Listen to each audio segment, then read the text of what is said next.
दुर्दैवी घटना आहे. ज्या व्यक्तीला मला मतदान करायचं आहे त्या व्यक्तीला मतदान केलं असता सुद्धा त्या ठिकाणी मतदान होत नाही.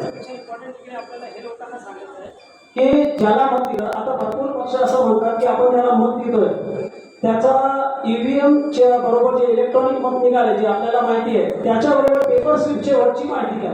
मग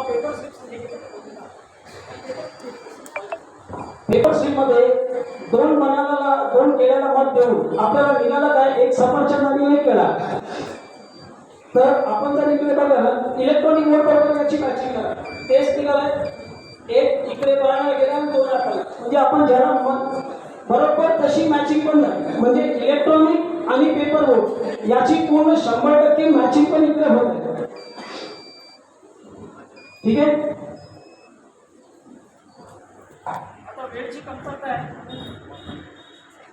आवाज होत आहे. Supreme court